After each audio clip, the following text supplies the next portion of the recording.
وہ قدیر جل جلالہ کی خفیہ تدبیر سے ڈرتے رہنا چاہیے. اپنی علمیت، شان و شوکت اور جسمانی طاقت پر گھمنڈ سے بچنا اور چرب زبانی اور پھونک پھاں سے پرہیز کرنا ضروری ہے. کہ نہ معلوم علم الہی میں ہمارا کیا مقام ہو، کہیں ایسا نہ ہو کہ ایمان برباد ہو جائے. ایمان کی حفاظت کے لیے کڑنے کا ذہن بنانے، عشق مصطفیٰ و صحابہ و اہل بیت صلی اللہ تعالیٰ علیہ وآلہ وسلم و رضی اللہ تعالیٰ عنہ مجمعین پانے، دینی معلومات بڑھانے، اپنے آپ کو برائیوں سے بچانے، نیکیاں اپنانے اور خوب خوب ثواب کمانے کی خاطر تمام اسلامی بھائیوں کو چاہیے کہ ہر ماہ کم از کم 3 دن کے لیے دعوت اسلامی کے سنتوں کی تربیت کے مدنی قافلوں میں عاشقان رسول کے ساتھ سنتوں بھرا سفر فرمائیں. اسلامی بھائی روزانہ فکر مدینہ کے ذریعے 72 مدنی انعامات اور اسلامی بہنیں 63 مدنی انعامات کا رسالہ پر کر کے اپنے تنظیمی ذمہ دار کو جمع کروائیں.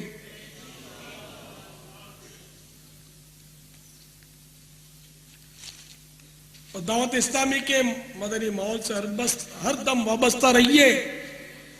مکتبۃ المدینہ سے جاری ہونے والے بیانات کی کیسٹیں اور وی سی ڈیز بھی سنتے رہیں، دیکھتے رہیں، تو اس طرح بھی انشاءاللہ ذہن بنتا رہے گا.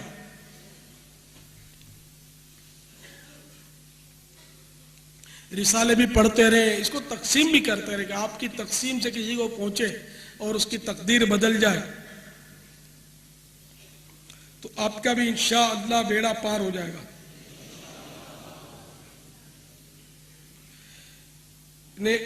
ایک عجیب و غریب بہار میں آپ کو سناتا ہوں. اس سے انشاءاللہ آپ کو لنگر رسائل تقسیم کرنے کا بھی ذہن ملے گا. شاید آپ کو جوش آئے گا کہ جتنی رقم جیب میں سب کے رسالے خریدو اور بانٹو بانٹو بانٹو. اس طرح تقدیریں بدلتی رسالوں سے بھی. روپیہ 2 روپیہ 4 روپے کا رسالہ اتنا کام بعض اوقات کر جاتا ہے. خیر، تو حیدرآباد باب الاسلام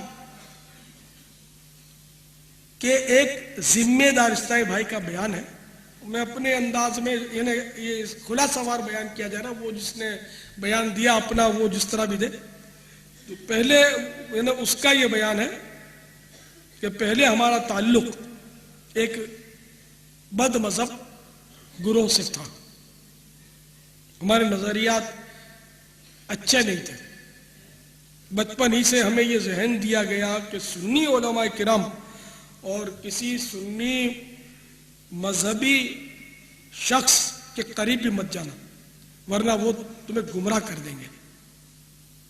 تمہارا یہ جو عقیدہ ہے نا یہ چھین لیں گے تم سے. اسی کا نتیجہ تھا کہ جب ہم کسی عاشق رسول سنی کو مذہبی حلیے میں دیکھتے، مدنی حلیے میں دیکھتے، تو معاذ اللہ عز و جل ان پر آوازیں کستے اور ان کا مذاق اڑاتے. عقائد میں بگاڑ کے ساتھ ساتھ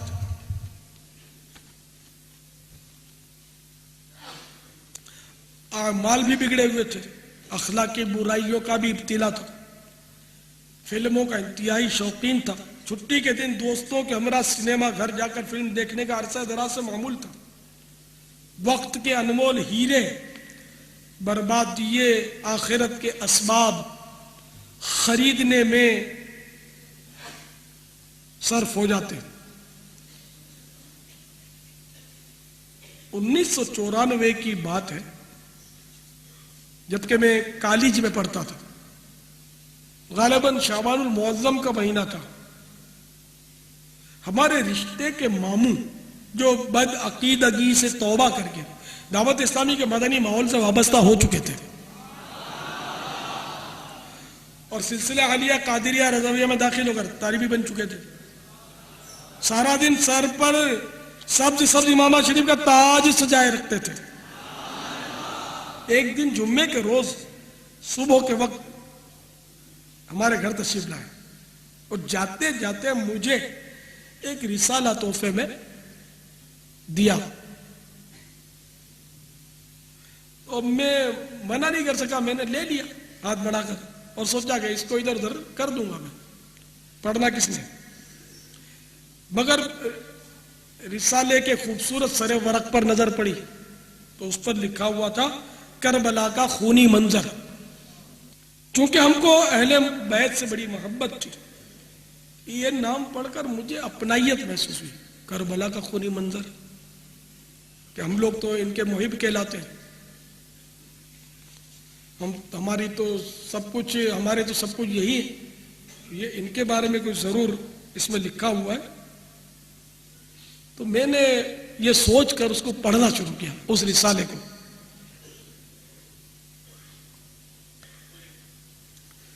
اہل بیت کرام علیہم الرضوان سے والہانہ عقیدت کا اظہار اتنے مہذب اور باادب انداز میں پہلی بار پڑھ رہا تھا. رسالہ پڑھتے پڑھتے مجھ پر رقت طاری ہو گئی اور میں کربلا والوں پر ہونے والے مظالم کو یاد کر کے رونے لگا. واقعہ کربلا کے ضمن میں اس رسالے میں جن اصلاحی مدنی پھولوں سے نوازا گیا تھا، میرے ضمیر کو جھنجھوڑ کر رکھ دیا. شہدائے کربلا سے متعلق بیانات تو بارہا سنے تھے اور پڑھے بھی تھے، مگر درس واقعہ کربلا آج پہلی بار سمجھ میں آیا تھا. میری عجیب کیفیت ہو رہی تھی. میں نے بہن کو قریب بلایا اور اس سے پڑھ کر سنانے لگا.